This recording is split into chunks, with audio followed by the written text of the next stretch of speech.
Baiklah, Assalamualaikum warahmatullahi wabarakatuh. Kita masuk ke materi berikutnya. Dari beberapa materi yang sudah kita pelajari di ilmu pengantar ilmu lingkungan, kita masuk ke materi 1. Sebenarnya materi ini tidak langsung bersentuhan dengan program studi biologi, namun kita harus tahu kenapa sih lingkungan itu perlu kita pelajari, perlu kita amati, perlu kita analisis, karena nanti ujungnya adalah pada kesehatan lingkungan, di mana suatu kesehatan lingkungan itu akan menghasilkan komunitas yang sehat. Jadi hidup yang sehat, individu yang sehat, komunitas yang sehat akan berasal dari lingkungan sehat, karena lingkungan adalah penunjang bagi kehidupan kita.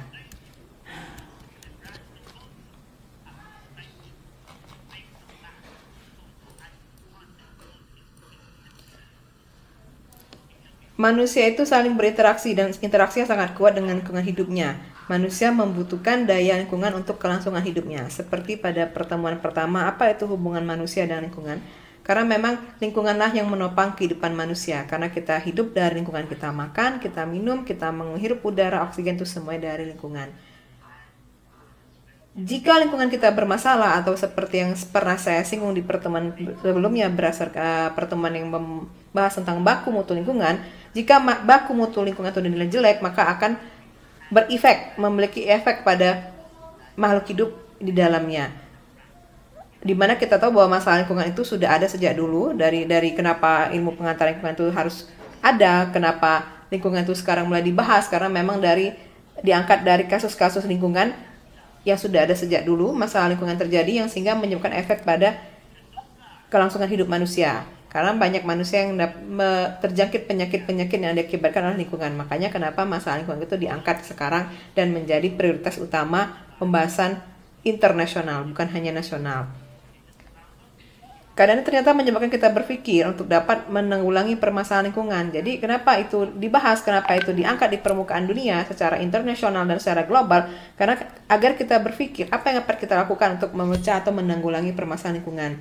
Karena yang kita tahu bahwa daya dukung lingkungan itu sangat terbatas sekali, sebagaimana yang sudah materi tentang sumber daya alam, di mana sumber daya alam itu ada yang bisa habis, ada yang bisa rusak, bahkan tidak dapat dipakai lagi atau tidak dapat dihasilkan oleh alam lagi karena habis. Atau ada juga yang sebutannya adalah kepunahan. Nah, apa katanya dengan kesehatan? Organisasi Kesehatan Dunia menyatakan bahwa kesehatan adalah suatu keadaan sehat yang utuh secara fisik, mental, dan sosial, serta bukan hanya merupakan bebas dari penyakit. Nah, itu yang harus kita ketahui, bahwa yang namanya sehat itu tidak hanya bebas dari penyakit, namun secara mental dan sosial pun kita harus sehat. Di mana sosial, kita berinteraksi antara human to human, itu yang juga harus diperhatikan agar kehidupan kita dalam kondisi yang sehat. Undang-Undang Nomor 9 tahun 1960 sudah mengatur tentang pokok-pokok kesehatan, di mana dia menyatakan kesehatan itu adalah kesehatan badan, somatik, rohani, jiwa, dan sosial, dan bukan hanya keadaan yang bebas dari penyakit, cacat, atau kelemahan. Apa kaitannya tentang lingkungan? Kita tahu bahwa lingkungan adalah segala sesuatu yang ada di sekitar kita, baik itu biotik maupun abiotik, meliputi tanah, air, udara, dan sebagainya. Kita hidup di lingkungan. Makhluk hidup itu hidup karena adanya daya tompang dari lingkungan di sekitarnya. Nah, faktor yang mempengaruhi derajat kesehatan masyarakat itu ada di dalam teori H.L. Bloom. Ini biasanya kalau orang-orang kesehatan tuh udah nggak asing lagi dengan H.L. Bloom, tuh ada beberapa faktor yang mempengaruhi derajat kesehatan masyarakat.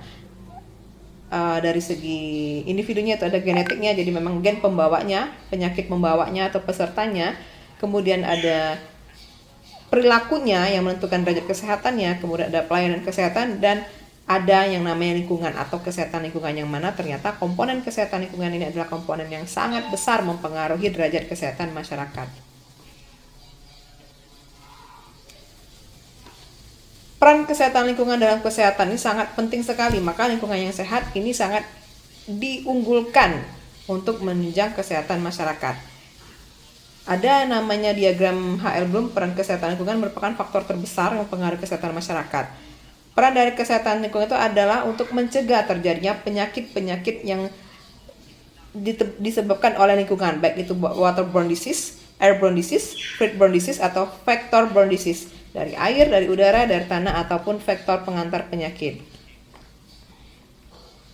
Nah, mungkin saya bahas dulu. Kalau air kita tahu air, udara kita tahu, tanah kita tahu. Faktor ini adalah bahwa yang namanya penyakit itu dapat terjangkit pada seseorang melalui faktor. Jadi dia tidak dapat menular secara langsung atau dari lingkungan masuk ke dalam tubuhnya secara langsung, namun ada faktor penghantarnya atau faktor perantara. Seperti penyakit dengue atau DBD, demam berdarah.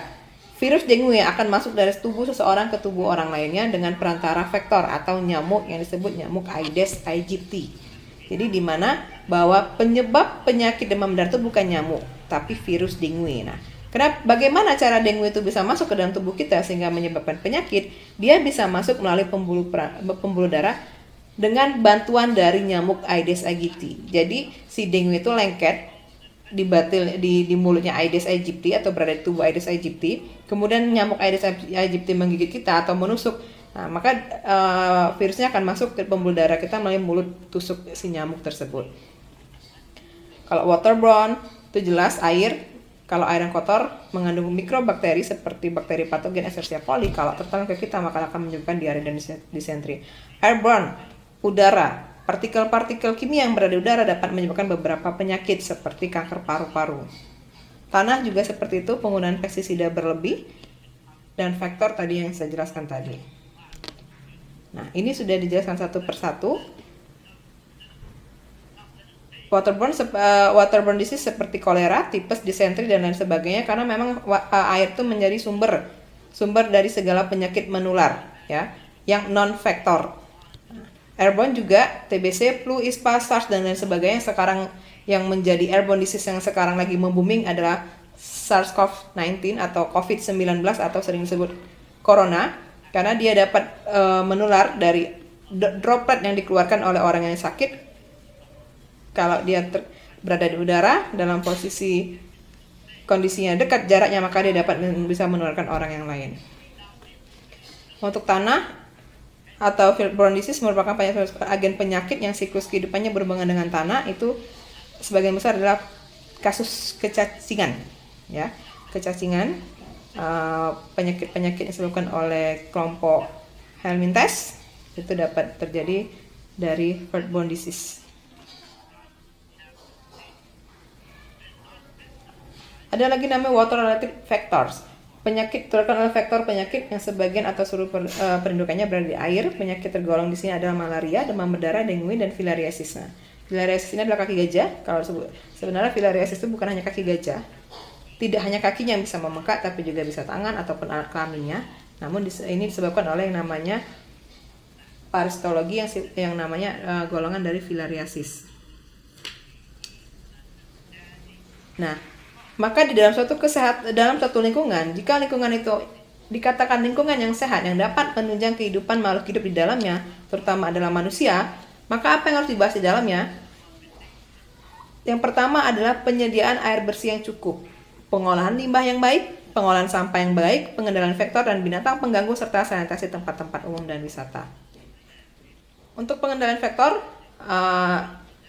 yang sangat booming pada saat ini adalah dengue, ya, demam berdarah, di mana yang harus kita bunuh, yang kita bahasnya vektornya, pembawanya itu adalah nyamuk Aedes aegypti-nya, dengan cara pengendalian vektor dengan pembunuhan atau memutus rantai penyebaran penyakitnya dengan membunuh vektornya, perantaranya. Ini dengan fogging, ya, contohnya. Kemudian pengendalian hama pengganggu, tikus sawah, tikus pohon, tikus rumah, karena ternyata yang namanya tikus itu selain dianya mengandung, selain jorok kotor, ya, karena dia pasti banyak mikrobakterogi yang menempel di badannya, ternyata tikus juga mengandung parasit yang berbahaya dalam tubuhnya, sehingga kalau yang namanya gigitan tikus itu ada kumannya, bekas gigitannya, ataupun buangan air kecil dari tikus itu atau urinnya juga mengandung namanya leptospirosis. Yang selanjutnya adalah pengolahan limbah. Nah, ini yang kita bahas dari awal. Kenapa lingkungan kita bisa menjadi rusak? Sebagian besar lingkungan rusak karena tidak adanya pengolahan limbah atau karena adanya limbah industri dan rumah tangga yang semakin hari semakin meningkat dan tidak bisa ditampung lagi oleh alam. Nah, seharusnya ada pengolahan yang baik terhadap limbah sebelum dibuang. Kemarin sudah kita bahas di pencemaran lingkungan bagaimana cara mengolah limbah, namun walaupun limbah yang diolah limbah sebelum dibuang harus diolah terlebih dahulu sehingga sesuai dengan baku mutu yang kemarin kita bahas, bahwa sesuai dengan baku mutu limbah. Baku mutu limbah itu adalah limbah itu sudah diolah dan dianggap aman untuk dibuang ke lingkungan. Nah, setelah dibuang ke lingkungan, apa yang terjadi? Ternyata tidak semudah itu dia dapat diterima oleh lingkungan. Ternyata limbah yang tadinya sesuai dengan baku mutu, namun jika terus-menerus kita buang, maka akan bertambah zat anorganiknya atau zat organik yang bersifat racun di dalam lingkungan sehingga dapat mencemari lingkungan. Nah, yang terakhir itu adalah sanitasi tempat-tempat umum. Kenapa harus ada yang namanya sanitasi tempat-tempat umum? Di dunia kesehatan lingkungan ada satu materi yang harus dibahas, itu masalah sanitasi tempat-tempat umum dan wisata. Kenapa? Karena tempat umum digunakan bersama. Jadi dari segala aspek kehidupan, dari segala pelosok dunia Nusantara itu bertemu di tempat-tempat umum dan wisata. Nah, ini akan rentan terjadinya penurunan penyakit.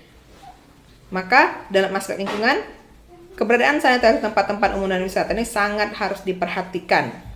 Apalagi di zaman pandemi seperti ini. Penyediaan air bersih.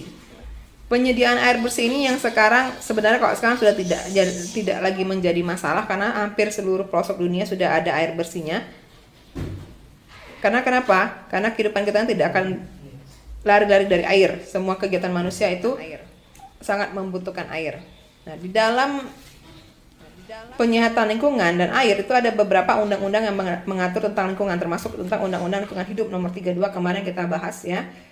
Jadi ada beberapa undang-undang, nanti dibaca saja. Ada Undang-Undang nomor 23 tahun 97 dan 92 itu tentang lingkungan hidup. Kemenkes 2002 tentang syarat-syarat dan pengawasan kualitas air minum. Jadi memang kualitas air minum itu ada pengawasannya sesuai dengan undang-undang. Baku mutu air minum itu ada, yang kemarin sudah kita bahas dari sisi mikrobiologi, fisika dan kimianya. Jadi sebelum air digunakan oleh masyarakat, kualitas air minum juga harus diperiksa dahulu. Kalau sudah sesuai dengan baku mutu, baru boleh disebarkan dan digunakan oleh masyarakat. Kemudian ada syarat-syarat pengawasan air, pedoman pengenalan dampak pencemaran udara 1407 tahun 2002. Kemudian 1350 2001 tentang pestisida, bahwa sudah dilarang penggunaan pestisida karena ternyata pestisida itu dapat mengganggu metabolik tubuh sehingga mengganggu sistem tubuh kita yang dapat menyebabkan penyakit dan kanker. Ada pedoman tentang pengamanan dampak radiasi, tentang baku tingkat kebisingan. Ini adalah kalau kebisingan kita berbicara tentang fisik lingkungan. Kemudian batas maksimum residu pestisida, sanitasi dasar boga, mutu limbah cair yang kemarin pernah saya kasih kamu tugas untuk mencari baku mutu limbah cair itu seperti apa, persyaratan kesehatan lingkungan rumah sakit, dan baku mutu udara ambien. Untuk Undang-Undang nomor 23 tahun 97 tentang pengolahan lingkungan hidup, ini lebih menitikberatkan pada tanggung jawab usaha terhadap kegiatan yang melakukan pengolahan B3 atau limbah B3. B3 itu adalah bahan berbahaya dan beracun. Sebagian besar adalah berasal dari bahan kimia. Dan tindakan hukum apabila dia tidak memasang IPAL dan tidak memulihkan lingkungan serta menghilangkan penyebab timbulnya pencemaran. Nah, untuk nomor 23 tahun 92 tentang kesehatan, di sini dibahas tentang kesehatan lingkungan dilaksanakan terhadap tempat umum, lingkungan pemukiman, lingkungan kerja, angkatan umum, dan lingkungan lainnya. Jadi untuk pengawasan lingkungan ini tidak hanya di lingkungan kita pemukiman, namun juga ada yang namanya lingkungan kerja, sanitasi transportasi, sanitasi tempat-tempat umum dan wisata, dan sanitasi rumah sakit. Jadi ada beberapa aspek yang diperhatikan yang berhubungan dengan kondisi umum masyarakat. Nah, untuk 907 2002 tentang air minum, ini membahas bagaimana air itu diolah. Maka air itu harus diambil sampel, dilakukan pemeriksaan laboratorium baik dari sisi fisika, kimia maupun biologinya. Kemudian lakukan pengolahan penyediaan air minum bagi badan usaha yang mengolah air minum untuk keperluan masyarakat, yang kalau kita sekarang ada itu PDAM. Kemudian dengan dinas kesehatan. Kemudian ada jenis air minum melalui tangki, kemasan. Di sini juga dibahas tentang air minum kemasan.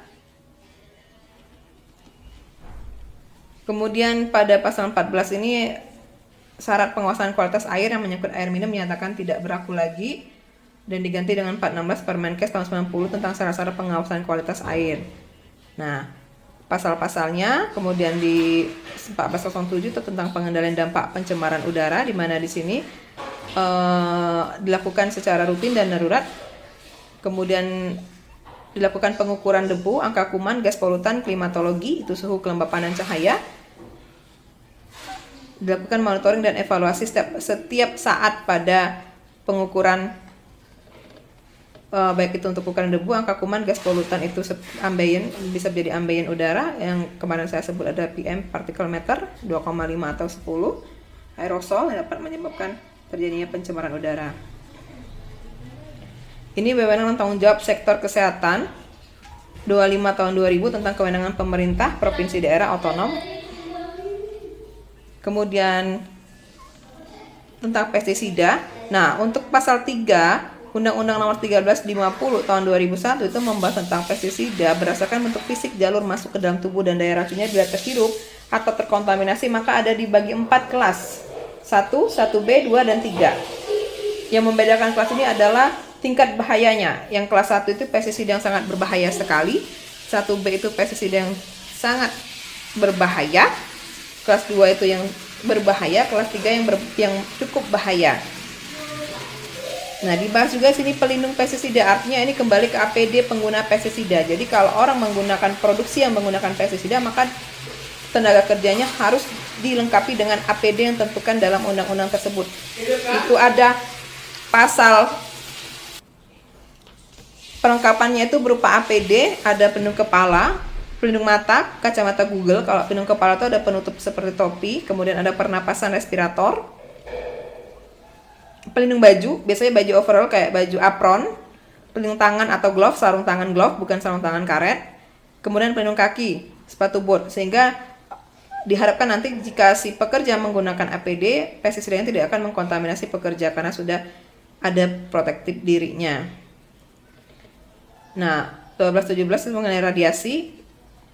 Ini lebih ke emisi dan penyebaran energi melalui ruangan, media, atau gelombang elektromagnetik. Ada radiasi pengion dan radiasi pengion. Kalau yang pengion ini partikel bermuatan karena energi yang dimiliki mampu mengionisasi media yang dilalui. Sedangkan kalau non pengion, emisi dan penyebaran gelombang elektromagnetik dan partikel bermuatan yang karena energi yang dimiliki tidak mampu mengionisasi media yang dilalui. Itu bedanya. Juga dilakukan pengamatan terhadap radiasi bagi kesehatan masyarakat dari dampak radiasi melalui promosi dan pencegahan risiko atas bahaya radiasi, sistem kewaspadaan dini dibahas juga di sini.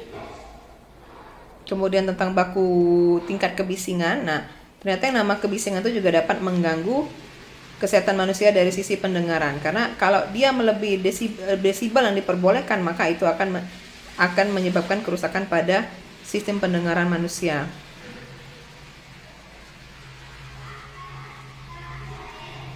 Nah, ini baku mutu tingkat kebisingan yang kemarin belum kita bahas di pencemaran lingkungan ya, bahwa untuk perumahan pemukiman itu boleh hanya 55 desibel dan tidak boleh daripada itu. Untuk jasa boga itu 70. Kalau bandara itu sesuai dengan Menhub karena dia biasa menggunakan protokol, artinya ada pelindung dirinya.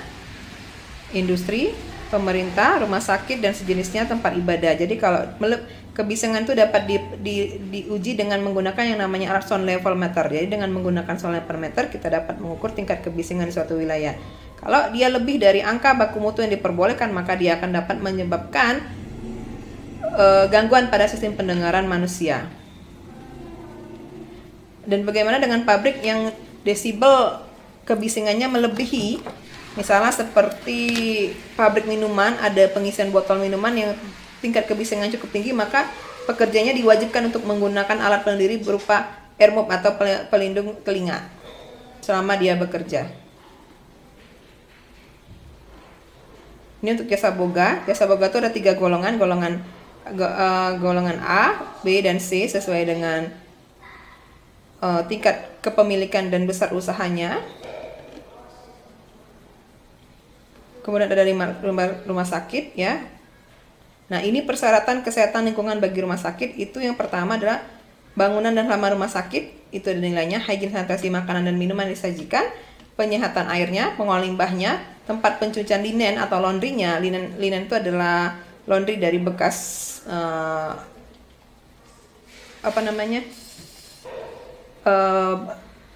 cover tempat tidurnya, selimut pasien, dan sebagainya digunakan oleh pasien itu harus tetap diawasi. Kemudian dekontaminasi melalui infeksi dan sterilisasi alat yang digunakan, persyaratan pengaman radiasi, dan upaya promosi kesehatan dari aspek kesehatan. Kenapa ini harus diadakan? Karena untuk meminimalisir atau menekan terjadinya infeksi yang terjadi di rumah sakit atau infeksi noksominal, artinya adalah infeksi yang didapat dari rumah sakit tersebut. Nah, untuk ambien udara sendiri, ini yang diambil dari kota Yogyakarta contohnya ya. Nah, kemarin sudah kalian cari baku mutunya. Nah, dari seluruh kesimpulan penjelasan tersebut, maka memang pencemaran lingkungan ini sangat berpengaruh sekali terhadap kegiatan manusia. Kegiatan manusia ini akan menghasilkan arus limbah yang akan merusak lingkungan. Kemudian kalau lingkungan sudah rusak akan mempengaruhi sumber daya alamnya. Kalau untuk pengendalian pencemaran sendiri, ini ada beberapa yang dapat dilakukan. Kemarin sudah kita bahas juga di materi pencemar udara.